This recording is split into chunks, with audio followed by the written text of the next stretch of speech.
We return as our heroes are following Sonia through Glimwood Tangle.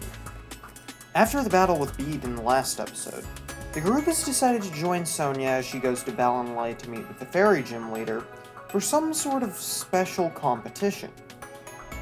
On their way, Sonia explains a bit about Glimwood Tangle and how it's full of fairy-type Pokemon. As they walk, Chloe has some sort of strange vision. It involves a small unicorn-like Pokemon. And when the vision ends, she gets the feeling it's nearby, and she needs to go find it. After telling the others, she goes to check it out. It doesn't take her long to find a Galarian Ponyta. After noticing it's worried, she follows it into a ravine, where she meets the Ponyta's mother. It's at this point she finds out the mother Rapidash is injured, but thankfully, she recalls reading about a flower around these parts, with healing properties in its dew. That's when she gets the idea to have Bulbasaur search for it. She and Ponyta follow Bulbasaur, looking for the flower. Just before they get close to it, they are attacked by some wild Impidimp, who even try to steal Chloe's backpack. However, they're no match for Shieldon's Iron Head. They then continue onwards, finding the plant. Unfortunately, it's surrounded in mushrooms that Chloe is worried are poisonous. However, Eevee, being the wily little Pokemon she is, runs off through the mushrooms until it manages to get to the flower. It plucks out the flower and begins to run back. However, Eevee bumps into one of the mushrooms, causing it to knock into the others. It turns out that these mushrooms are actually wild Shiinotic, who angrily attack with energy balls and sludge bombs. Chloe has Bulbasaur save Eevee, while also having Shieldon guard Ponyta against the different attacks. And she's barely able to get away. Unfortunately, Eevee isn't looking too good. In fact, Eevee seems pretty sick. This is when Ponyta utilizes its ability in order to show gratitude to Chloe and her Pokemon partners. With the use of Pastel Veil, Eevee is healed of all poison. Chloe is amazed by this and thanks Ponyta. As they walk back, Chloe talks about how she now finds Ponyta really interesting, and that she's glad they met. Eventually, they get to Galarian Rapidash, and are soon able to heal it. Galarian Ponyta and Rapidash are very grateful, and decide to give her and her Pokemon a ride around the forest. They gallop across, and Chloe marvels at everything around her. Soon, they arrive in Ballinlay, where Ash, Goh, and Sonia are waiting. Chloe explains what happened and thanks Rapidash and Ponyta for the ride. However, when they are all about to leave, Rapidash nudges her baby over to Chloe, giving the sign that Chloe is someone the little unicorn should join. Ponyta seems uncertain, and Chloe is a little shocked. However, Chloe tells the Galarian Rapidash that if it doesn't want to leave her mother, she won't force it. Ponyta looks back and forth between them, before eventually trotting up to Chloe. With that, Chloe actually adds another Pokemon to her team, one which Goh mentions could also help her better understand the types of Eevee's evolutions. Chloe nods while thinking about the types of Eevee's evolutions compared to the types of her own Pokemon. Now though, it's time to meet up with Opal. They enter the Ballinlay Gym Stadium, only to find Raihan there. Sonia asks where Leon is, and Ash gets really excited, saying that he's glad to be able to see Leon again. Raihan then steps up, recalling Ash from the stands at one of their previous battles. He brings up how Ash said he'll beat Leon, and tells him that won't happen on his watch. Ash suggests they battle, but they're interrupted by Opal as she enters. She greets the group, but finds it surprising that the trio is there, as she didn't know them, let alone invite them. Sonia introduces them, saying she's known them for quite a while now, and figured each of them could be interesting additions to whatever competition this is. Opal nods, agreeing as she is curious what each can do, especially after hearing Ash is a competitor in the World Championships.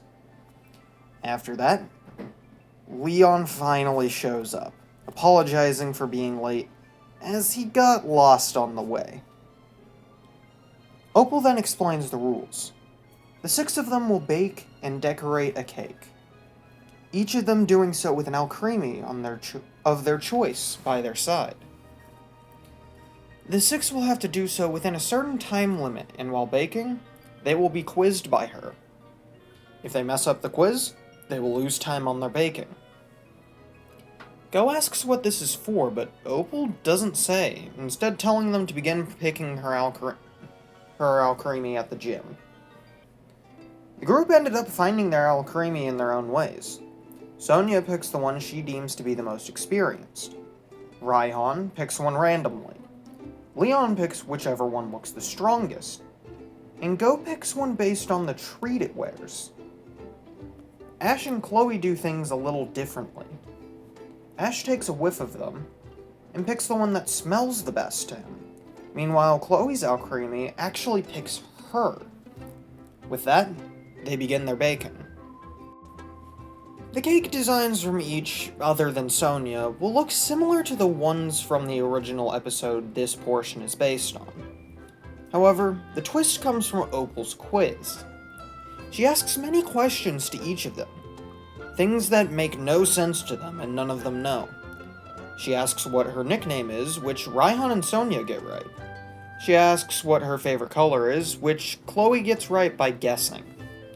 She asks what her age is, which, despite the fact everyone has a good ballpark estimate, other than Leon who says she looks to be about 1,000 years old, Opal says they're all wrong, not giving an actual answer.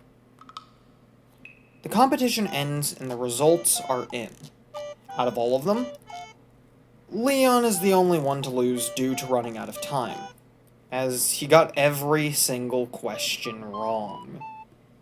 Everyone else was barely able to finish, and so Opal judges their cakes. Her judgment, she says, is based on flavor, presentation, and a secret third category. She tastes each one, complimenting something about all of them, even Goh's, which isn't even decorated. However, the winner is decided quickly. This is something I'll change from the original. Rather than Ash winning, it's actually Chloe. Chloe is shocked, asking why she won, to which Opal says it was based on the secret third category. That being how much pink it exuded. This floors everyone, as it makes absolutely no sense. However, there's nothing they can do, and so Chloe is crowned the winner. What does she win? Well, it's a one-on-one battle with Opal, something Chloe is worried about. It's a one-on-one with Opal using her personal alcremie against Chloe's Yamper. Chloe tries her best, having Yamper use multiple sparks and tackles to combat alcremie. This doesn't go well though, as Opal decides to Gigantamax her alcremie, and finish off Chloe quickly with a G-Max finale. The battle is over, but Opal still seems pleased with Chloe. She comes up to her and asks if she'd like to become a better battler, to which Chloe says she's not sure.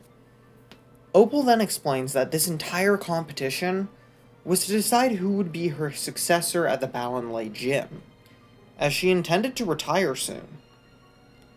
Chloe was so far the closest to what she was looking for. While not perfect, she was going to offer Chloe the position in order to finally have someone to replace her. Chloe frantically declines this, saying that while she appreciates the consideration, she's not much of a battler and being a gym leader doesn't sound too appealing. Opal sighs, but agrees to let Chloe decline the position. With that, the competition ends, and everyone begins to leave. Opal then walks up and says she'll walk with them to Hammerlock, as she has some errands to run. When they get there, two things happen. First, They run into Bead, who Opal immediately sees as the perfect trainer to be her replacement, due to how pink he is. She demands Bead join her back at her gym, to which Bead decides he will, as it seems like a test to him. As he walks off, he glares at Ash, not saying a word. Leon then says he had only heard of Bead from Chairman Rose. Bead was a boy he found as an orphan when he was little. Rose took pity on him and decided to take him in. He figured Bead was intended to be his strongest rival yet, as he would have gone through similar events in his journey that Leon himself did. Raihan argues with this, saying that Bead would never surpass him as Leon's strongest rival. Ash then butts in, saying that he'll be the one to surpass both Raihan and Leon, to which Raihan is annoyed by. With that, we get to the second event, as Ash and Raihan decide to battle. They have a one-on-one in Hammerlock Stadium. Raihan sends out his ace, Duraludon. Ash does some thinking. At first he thinks he'll use Galarian Darmanitan, but then he gets an odd feeling. It's coming from Marshtomp's Pokeball. He sends out Marshtomp to find the Hoenn starter really wanting to battle. Goh and Sonia both believe this to be a bad idea, but Leon gets excited by this. He wonders what exactly Ash will do. Raihan asks if Ash's Pokemon of choice will be his Marshtomp, to which Ash agrees.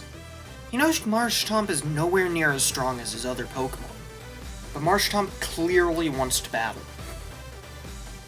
He's not going to go against his Pokemon's wishes, even if it may cost him the battle. With that, they begin. Duraludon starts off with Breaking Swipe, which lowers the attack of Marshtomp. Raihan decides to use this to gain a large advantage, using the attack over and over to lower Marshtomp's offensive power as much as possible. Marshtomp takes the beating, but is struggling already. Ash knows he needs to get Marshtomp out of there, and so he has Marshtomp use Mudshot to blind Duraludon briefly.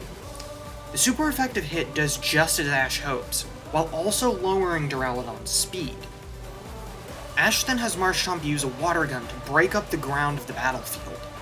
The pressurized water causes the broken up battlefield pieces to build up a barricade, which Ash hopes will buy him time.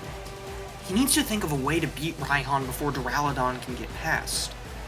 However, before Ash can come up with a strategy, Duraludon breaks through the barricade. Raihan calls for a Steel Beam, which blasts Marshtomp into the wall behind Ash. With that, the battle is already over. Ash sighs, feeling bad as this means his promise to Kiawe was broken. But then he gets psyched up again, which confuses Raihan. Ash tells him that he'll just get strong enough to beat Raihan next time, and then he'll get to battle Leon again. Raihan scoffs, calling Ash's resolve a joke. With that, Raihan walks off. Ash is a little confused by this, but he doesn't let it bother him. With that, the trio talk for a little bit, before they say their goodbyes to Sonia and Leon, and soon fly back to Kanto. Upon getting back to Kanto, Ash does some thinking. He's going to need to get to training once again. An Ultra Class battle could come about at any time, so he needs to be ready. But where could he train? At first he figures he'll just train in Cerise Park, but Goh runs up to him. Goh holds up his phone, saying he got a new mission from Project Mew. Apparently he has to go catch a Kingdra. He asks Ash to join him, and Ash agrees despite wanting to train. With that, they're off to Hoenn. This is where the events of Looking Out for Number 2 take place. These events remain mostly the same. As Ash and Goh attempt to use their limited resources to find a Kingdra around Slateport City, they meet up with Drake. Drake and Ash reconnect, although neither remember each other's names correctly, with Ash telling Goh he actually battled the Elite Four member long ago. Drake cuts them a deal, saying they can use his diving equipment if they help him locate a sunken ship. They agree, and after Drake shows them the different things he has on the ship, they eventually get the idea to make a sort of radar for Pokemon, similar to the one Drake uses for treasure hunting. Their radar ends up being Lucario's Aura Sense, which actually manages to detect something. So they don wetsuits, and they dive down below with the help of Ash's Marshtomp. Underwater, they find an abandoned ship which Drake was looking for. They swim around until they find a treasure chest. Inside is a dragon scale, which can evolve Seadra into Kingdra. Just then, they spot a Seadra, which is being chased by Sharpedo. Go attempts to catch the Seadra to simply evolve it, but he can't throw the Pokeball underwater. Luckily for him, Seadra ends up leading the Sharpedo into the ship, causing it to run into the Pokeball, and resulting in Go catching the Sharpedo. Go notices the Seadra likes the Dragon Scale, and hands it over. The Seadra is grateful, and so Go asks it to lead them to a Kingdra. The Seadra agrees, leading them to a ravine. Just then, a whirlpool forms and drags the two down into the ravine. Go remembers checking the Pokedex entry of Kingdra on the boat, and realizes that the whirlpool formed because of Kingdra. Now, I will mention in the original, the two are hooked up to an air hose in order to breathe. In this version, both have air tanks. The two get to the bottom, with Seadra nowhere in sight. Go looks around but can't find Kingdra. That's when he gets an idea.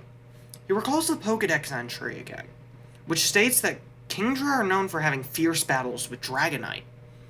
Go hatches a plan, having Ash bring out his Dragonite. Ash nods, calling out Dragonite, who he had added back to the team for the moment. Dragonite comes out, and Go has her use Dragon Dance underwater. Dragonite nods, spinning around, creating a sort of whirlpool of her own. This manages to get the Kingdra to appear and begin to attack Dragonite. The two are locked in battle, which does help Ash with a little bit of training. Ash tells Go he'll buy him some time, knowing Go's team doesn't have any strong Pokemon to battle underwater. Go nods, saying he knows that Dragonite can win, as Dragonite are known as the Sea Incarnate.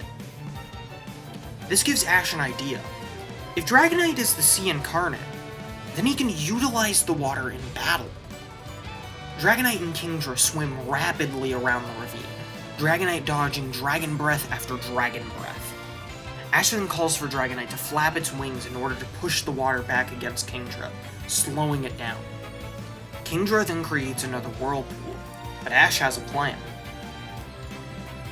He has Dragonite use Dragon Dance to spin with the whirlpool.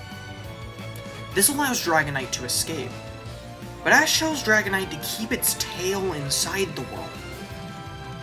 Dragonite harnesses the whirlpool's power into its tail, and just as Kingdra gets close, Dragonite slams an Aqua Tail into Kingdra, which sends it to the ground. Ash knows this isn't the end of Kingdra, but before he can continue, he notices Go is ready. Go has brought out Sobble, and has it fire a water gun just like it did for catching Slowpoke.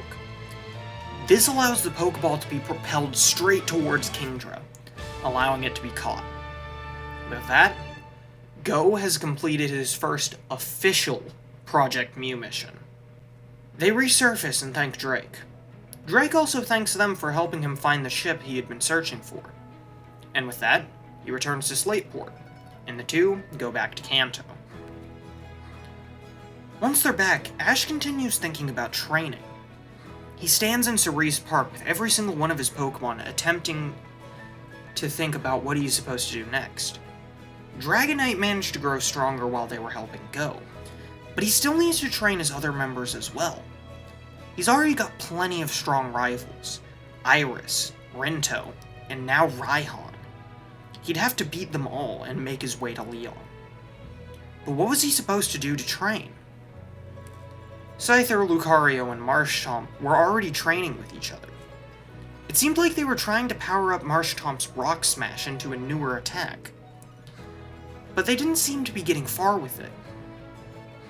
Ash begins thinking about what he should do next. Where should he train? Who should he train? What does he need to perfect? He's already seen a few of the strategies of his rivals, but by the next time he fights them, will those strategies change? Has he not seen everything they can do? That's when he remembers a certain Pokemon Lucario met as a Riolu. He did say they would meet up with him again. Plus, this could help with training both Lucario and Marshtomp. So he calls out to the group, saying that they're off to go meet with Greninja. Now, one thing I will make note of is that Ash actually goes alone to visit Greninja. Neither Go nor Chloe are with him. It's just himself and his Pokemon. They travel through the Kalos region, coming to a forest. Ash explains that this is the forest he and Greninja parted ways at, so he hopes he'll be able to find Greninja once again. He begins to explore, but doesn't run into Greninja until they're attacked by the giant roots. Ash tries Mega Evolving Lucario, but only Greninja is able to beat the roots, cutting them down with a new move, Night Slash. After taking care of the roots, Ash asks Greninja to spar with Marshtomp and Lucario a bit. Greninja agrees and the sparring match begins. However, unfortunately for Ash's two team members, they are quickly defeated by Greninja. This angers Lucario, who runs off. Ash is about to follow Lucario, but Greninja stops him, going instead, and leaving both Ash and Marshtomp behind. Ash sighs, looking over and seeing Marshtomp trying to train, going back to what he was doing before, alongside Lucario and Scyther. Ash notices that Marshtomp is shadow fighting, trying to block attacks that aren't there, while wanting to land a powerful blow. It looked like a move another Pokemon of his had used before. So now thinking he knows what he needs to do, he and Marshtomp get to work trying to perfect the move. We cut to Greninja, who's found Lucario near a gently flowing stream.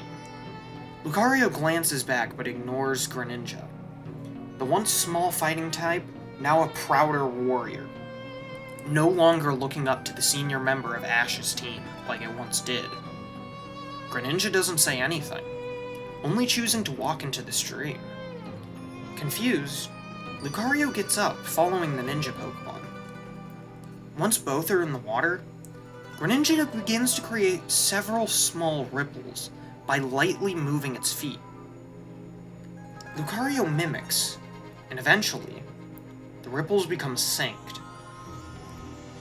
We cut back to Ash as he's trying to coach Marshtomp to little success so far. That's when some roots begin to creep towards them. Quickly cutting back to Greninja and Lucario, the two can sense that their trainer is in danger, and immediately begin to race off to his rescue. They arrive just as the roots are about to strike, syncing up their Water Shuriken and Aura Sphere to destroy the roots. They land together, Ash smiling that the two are now working side by side, with good timing too, as more roots are beginning to come up out of the ground. Ash looks between Lucario and Greninja. All three nod at the same time. In unison, they all make the same motions. As Lucario Mega evolves, and Greninja begins to transform into Ash-Greninja. That's right, everyone. We're not retconning this power. We're making full use of it. Mega Lucario and Ash-Greninja both rush in, taking on more roots, destroying them side by side, each of them completely in sync with Ash. The root tries to strike Ash-Greninja from behind, but a water gun blasts it back, giving enough time for Mega Lucario to Meteor Mash it into oblivion. Ash-Greninja and Mega Lucario look over to see Marshtomp happily firing water gun after water gun in order to do its part against the giant roots. More and more roots attempt to surround them, but they all fight them off. Lucario and Greninja using Double Team to increase their numbers. One massive root appears, going for Ash specifically, but Ash-Greninja and Mega Lucario jump in the way. Ash-Greninja creates a massive water shuriken by infusing its Double Team clones. Ash-Greninja then looks over to Lucario, who nods. As the root barrels toward them, Lucario's Double Team clones jump in the way, buying as much time as they can. Lucario then raises its paws into the air as it collects its aura into an aura sphere. Ash joins them, all three completely synced up, with hands to the sky, before they launch their massive attacks, decimating the massive root completely. It's over, and both Greninja and Lucario revert to their base form. Ash and his two Pokemon fist bump, very pleased with themselves. That's when they hear a voice, telling them that they all did a good job. Ash turns to see two Zygarde cores watching them. Zygarde commends Ash for his strength, and says that his bond with Lucario seems to rival that of his bond with Greninja. If Ash had met this Lucario sooner, both Greninja and Lucario probably could have helped them destroy the roots in a fraction of the time it took. Ash says that's amazing, but then he looks to Lucario. Is Zygarde suggesting that it wants Lucario to join them? Before he can ask, Zygarde tells him Lucario won't be necessary. At this point, the roots are almost completely gone. Zygarde also apologizes for taking Greninja from him, as it might seem unbecoming of the legendary Pokemon of Order to ask for help. Ash says it's alright, as Greninja was able to become stronger because of it. That's when he remembers something from the last time he was in Kalos. Ash turns to Greninja, bringing up how he met up with Alon, who wants to battle with the two of them again. Greninja knows what this means, as does Zygarde. Ash asks the legendary Pokemon if, once Ash is able to face Alon again, if Greninja can join him. The two Zygarde core don't need to discuss, as the two tell him the roots won't take much longer to get rid of. When the time comes for the two to reunite again, Ash will know, and Greninja will be by his side once again. With that, they part ways for the time being, but Ash knows this won't be the last time they see each other. After leaving, he makes a trip to Mega Island in order to visit Marshtomp's family. He talks with them about what's going on since the last time they saw each other, and Swampert seems very proud of its baby. She wishes them good luck, and Ash says they'll visit again real soon. Before he boards his plane home, he gets a call from Professor Cerise. Cerise tells Ash that Goh headed off to Mount Silver while he was in Kalos. Cerise had told him that there was a group of Tyranitar there he wanted Goh to research, but he hasn't heard from Goh since. He's a little worried, and if something really bad is going on, Ash is the best person to go find out. So with that, Ash gets ready to go to Johto. However, right now we'll be meeting up with a different group for the moment. It's time for the Team Rocket trio to return. They get a call from Giovanni, who tells them that he found out an associate of theirs recently abandoned his protege. This protege is a strong trainer, and with him no longer on the side of this associate, Giovanni thinks it could be a good idea to try and potentially bring him to the side of Team Rocket. That is, if he hasn't lost his talent. Team Rocket Trio think that if they can pull this mission off, they'll get a promotion. So with that, they head out to where Giovanni says he's heard the boy was seen last. On their way to a city called Ballinline, they end up running into a wild, strangely colored Koffing. James gets really excited, as not only is it a different colored Pokemon, but it's one that is the same species as his old partner from back of the days of Kanto, Johto, and early Hoenn. So with that, he attempts to catch the Koffing. Unfortunately for him, Morpeko ends up having a rough time against Koffing. as it hits hard with moves like Gyro Ball and Flamethrower. James gets a little worried that he won't be able to catch it, but an old lady calls out, trying to using Morpeko's speed to its advantage. James turns around, seeing the lady, and while confused by who she even is, he gives it a shot. Thankfully, after this, the tide of the battle turns, and soon, James is able to catch the coughing for himself, which makes him overjoyed. He goes to the lady and thanks her, saying he's so happy he may have a Weezing once again. The lady asks if he's trained a Weezing before, to which he says yes, but they parted ways a long time ago due to unfortunate events. He misses his Weezing every day.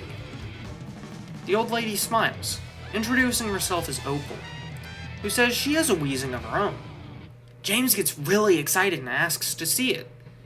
She shows it off, and this is when James finds out Weezing are very different in the Galar region. James really wants to find out what Galarian Weezing is like. So Opal offers to take them to her place of work, as she's actually training another trainer too. Jessie at first refuses, saying they need to go to Ballinlay.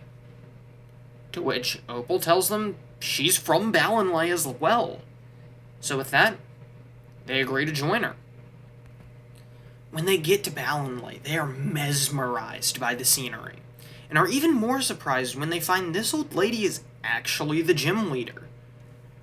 She explains that the boy she's training just recently was cast aside from a man for being too weak, but she saw his potential and is training him to become the next gym leader.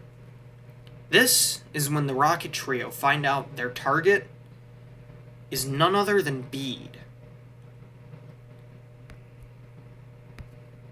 The group stays in Ballinlay for a while, James training alongside Bead in order to evolve Coughing.